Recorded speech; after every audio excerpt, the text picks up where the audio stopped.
let's talk about the salary part of it. How much percent of hike did you get when you moved from India to Amsterdam as a part of Spotify? Okay, so let me put it this way. Spotify really tailors your interview experience based on the role that you're going to be doing, right? So, in my sense, because I was working with search infrastructure, I needed to deal with a wide array of stakeholders. That meant a lot more than your usual sort of rounds. So, I had, if I'm not wrong, around 8 rounds.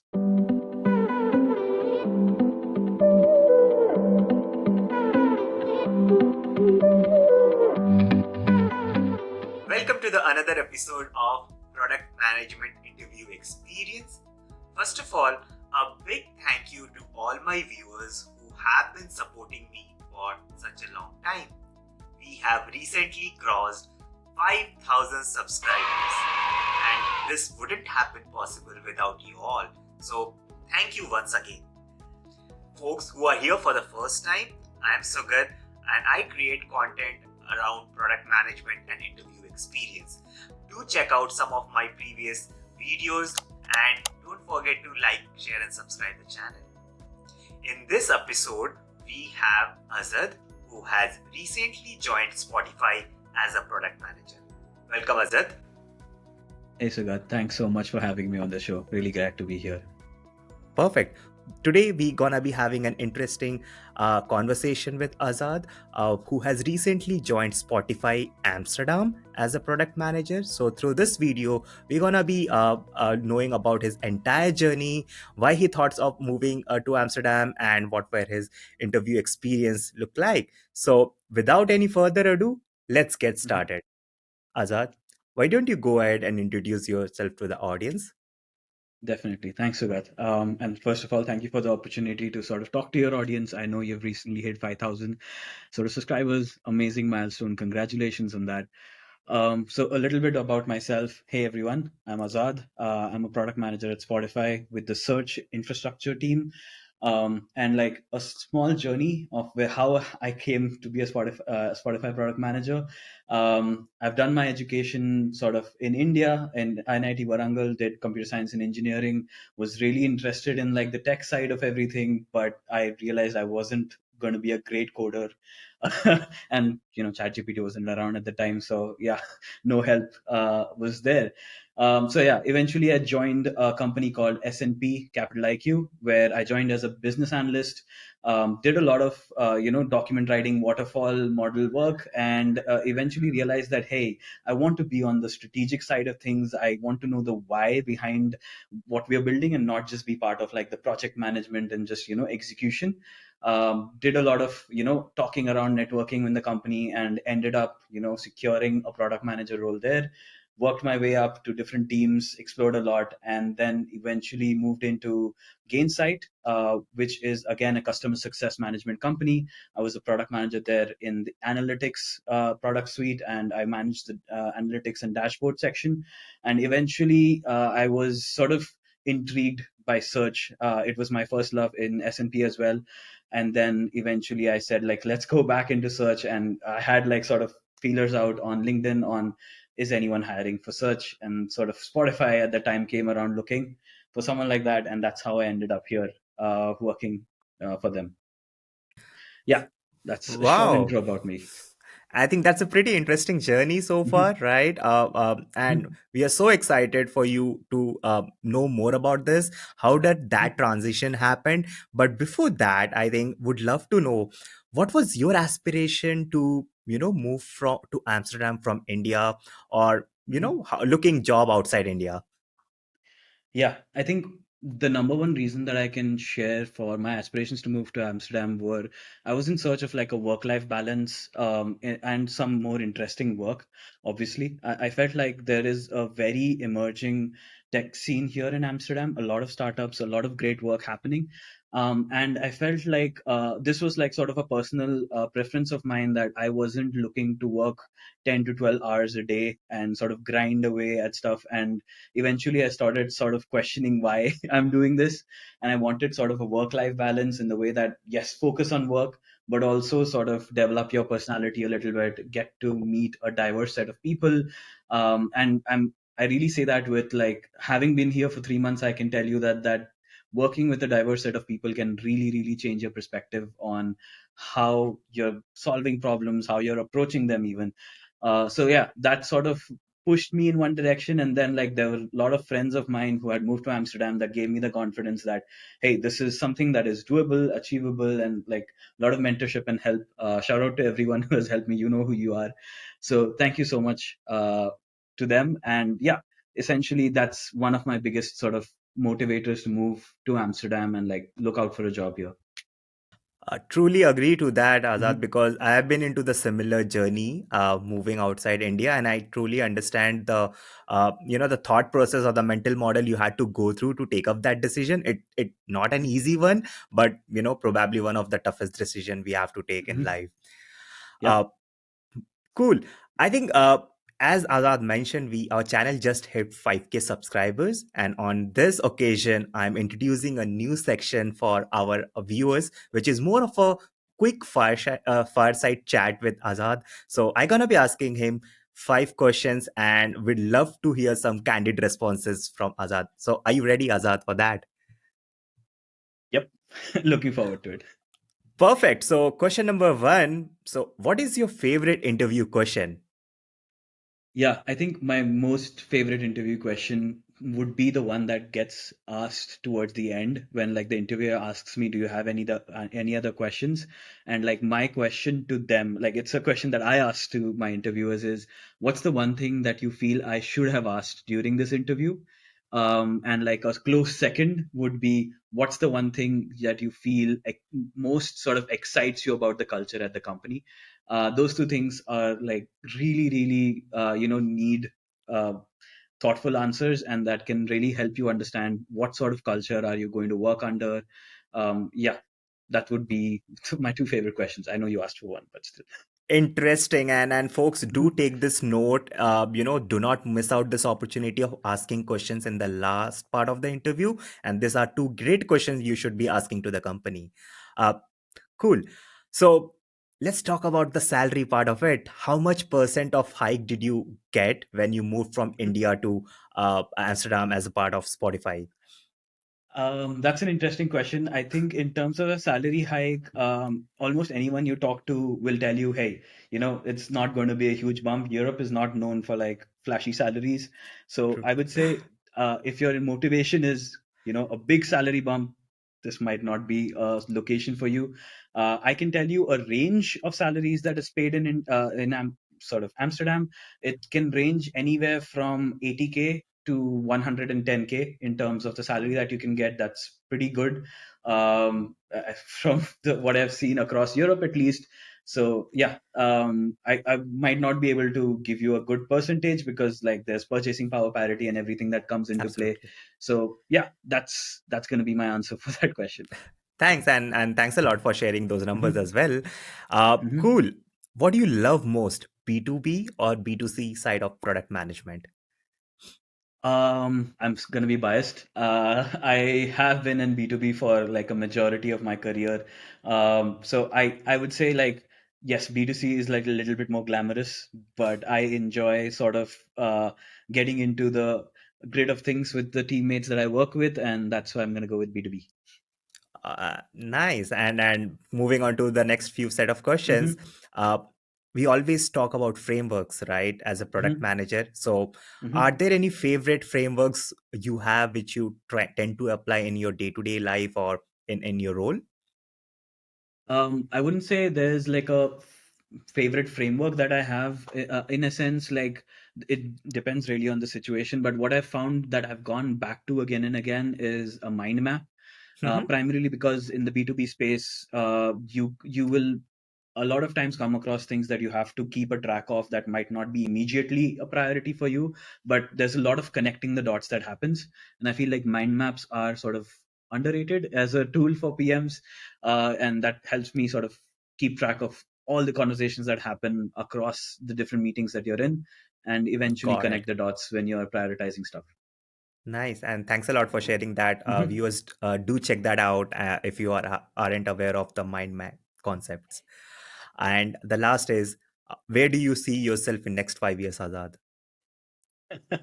Hopefully in Amsterdam, staying here and enjoying the life. But yeah, I think from a perspective of my career, I see myself growing into a leadership role in the future. So senior product manager or maybe a group product manager if the stars align.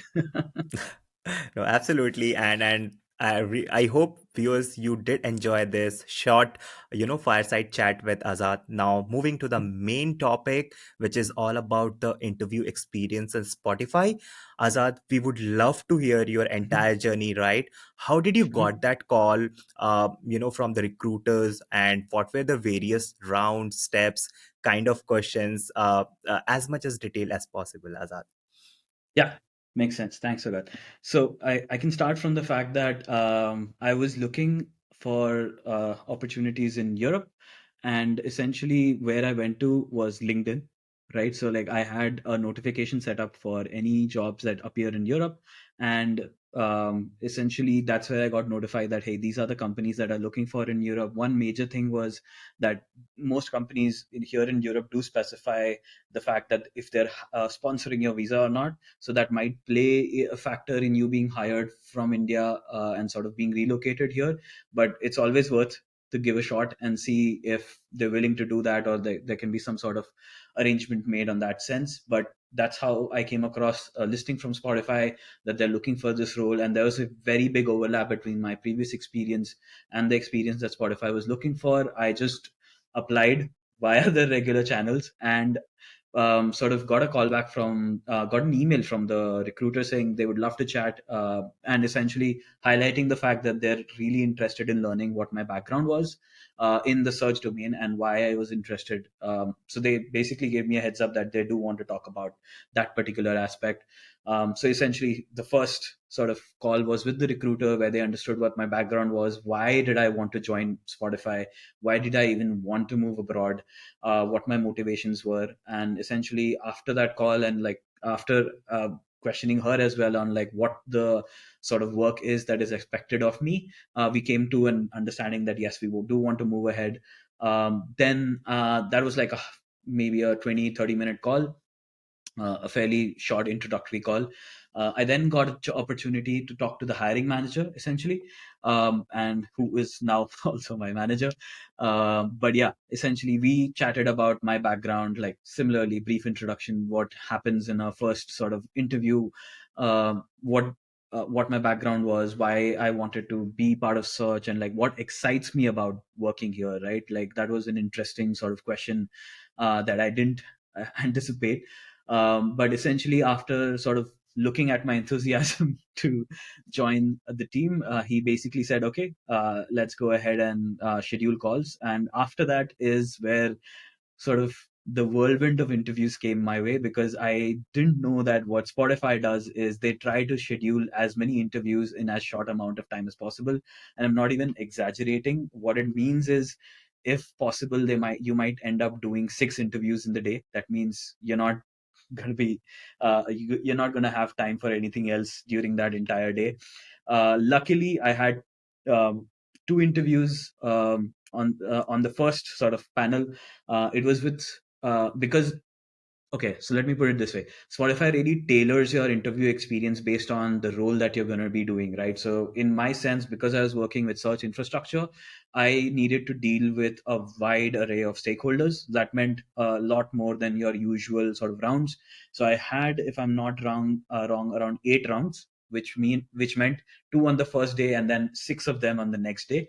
The first 2 rounds were with insights and research heads. So this meant essentially figuring out how do I collaborate with people who are working on data insights, right? Have I had experience with them? What has been my experience been like? What are the difficulties that I face? What sort of challenges have I sort of overcome while communicating with insight stakeholders?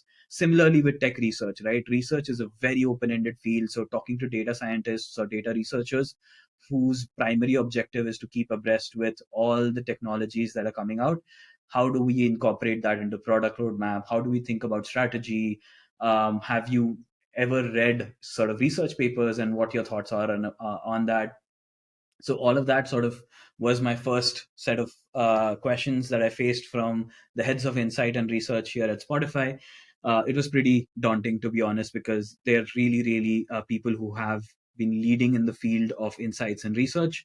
But yeah, it like based on those 2 rounds, they were like, okay, let's go ahead and schedule the next 6 rounds of interviews in the upcoming days. And essentially, it started off at 1 p.m. India time.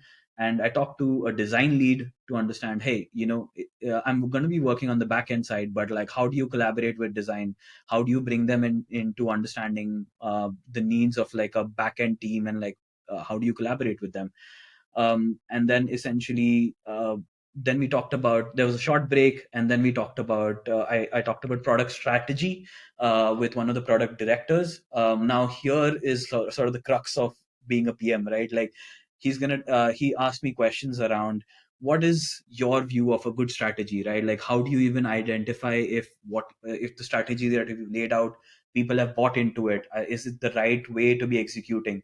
And one interesting question that like I can give sort of as a spoiler is the fact that yes, everyone learns from their failures, but tell me one project that you worked on which was a success, and how did, in hindsight, what would you have changed about that success, or like what would you have done now with all your sort of knowledge and experience? How could you have made the project that was already a success even better?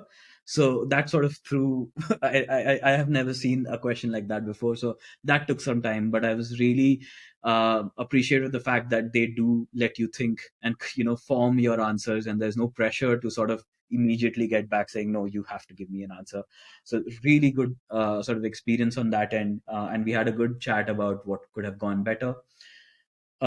Essentially after that, within like 5 minutes, another round, this time with the leaders on the engineering side, and they wanted to talk about the values of Spotify, right? So essentially, there is a bunch of values at Spotify. I will leave you guys to I'll motivate you guys to go and sort of look at those values, and essentially the questions revolved around them, right? Like, how have you emulated these values in your previous roles, and how close have you been to emulating these values, and how much do you believe in them?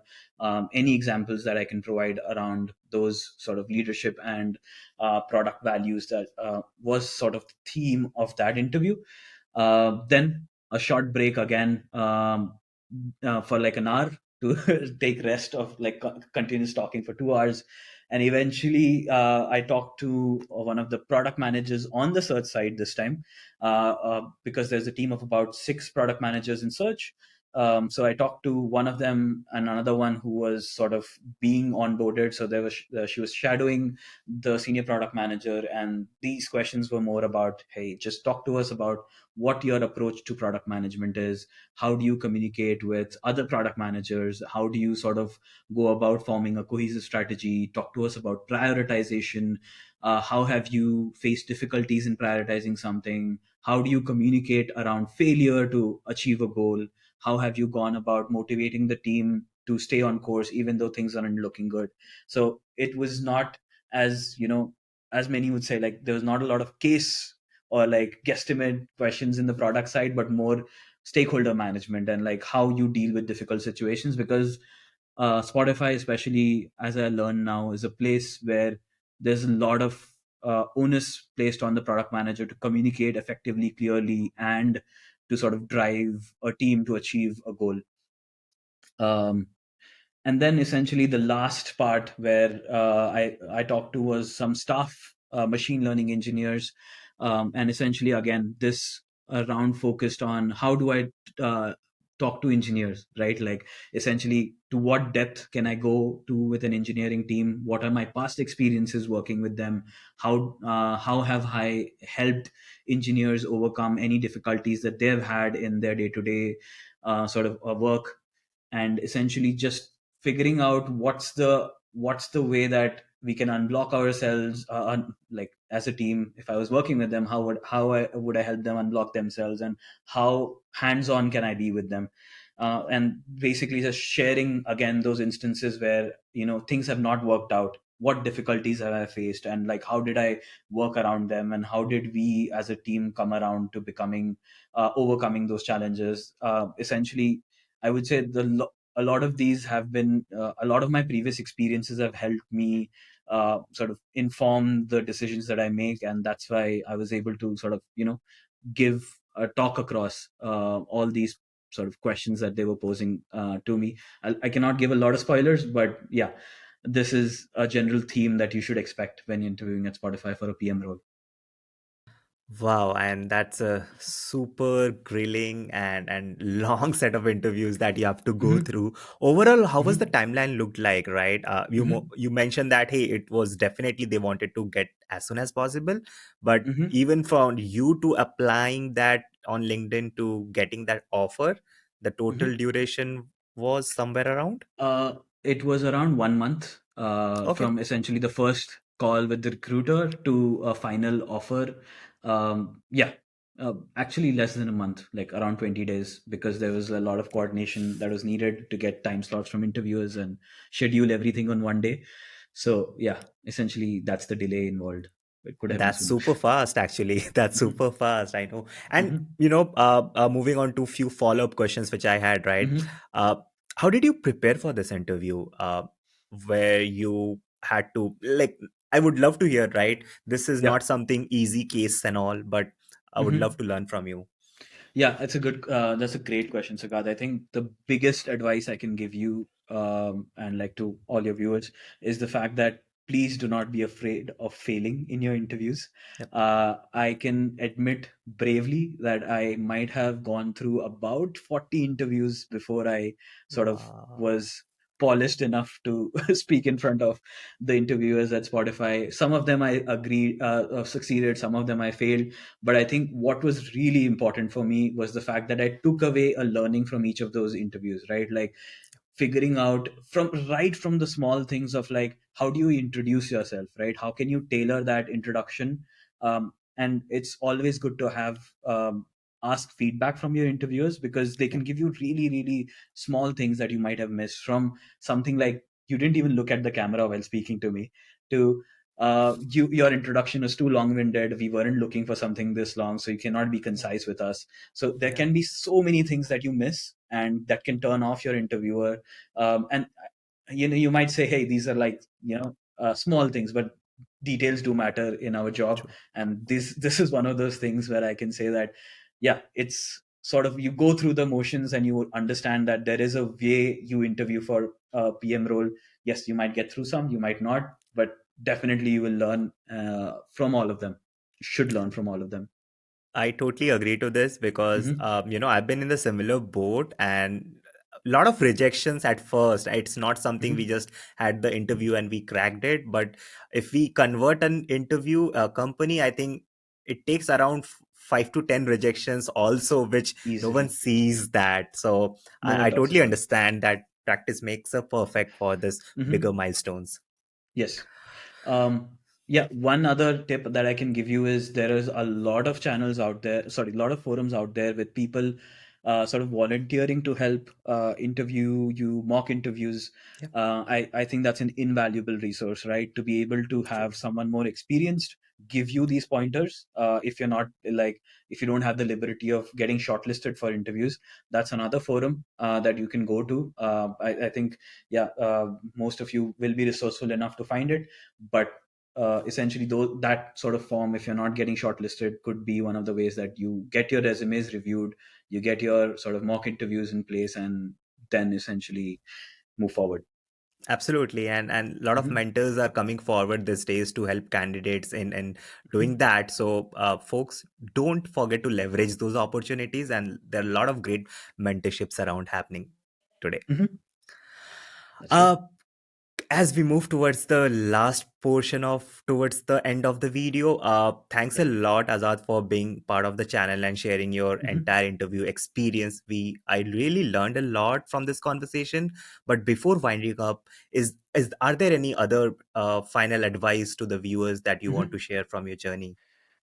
Yeah, I think one of the advices that I can share with people who are currently in like PM roles, especially the people who are starting out, is the fact that a lot of times as PMs, as soon as you onboard, your tendency is to jump right into your product and right into this problem space and like figure everything out and sort of be very, have a tunnel vision towards a problem that you're solving. Yes, it's a very good habit to have.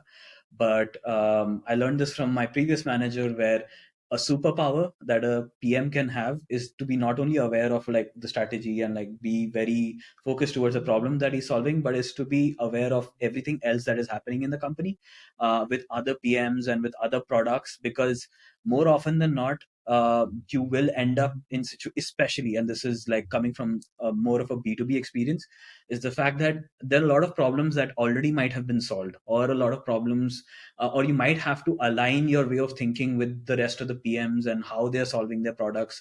Because in B2B, this is especially true, that the workflows that you have are very, very sort of, um, should be very, very cohesive, right? And the only way you do that is by being aware of how other PMs build their products around your company. And you can very easily tend to go into a rabbit hole of your own and build something out and then realize that you haven't sort of joined it across with an experience that is consistent with the rest of the product. So my advice would be, don't spend your time just with your product and the area that you're focused on, but like network as much as possible inside your company. Talk to not just product leaders, engineering leaders, design, anyone who's willing to talk to you. I'm pretty sure because you're an employee, they'll talk to you, and just ask them these questions, right? Like, hey, what problems are you working on? What excites you? What's been difficult? And be there to bounce ideas off, and you'll be amazed at sort of the connections you'll be able to make once you do this at a more regular basis. True. I think this is a habit of like ecosystem building, where Hmm. you just not only focus but also look around your entire circle and learn from there. Hmm. That's true. So this was Azad sharing his entire interview experience and Spotify. I thank you once again for being part of this and sharing your valuable insights. Folks, if you found this video valuable, please like, share, and subscribe this channel so that it reaches out to more viewers and keep motivating me for upcoming more videos. So thank you so much, audience. Thanks, Azad. Thanks, Sugat. Best of luck.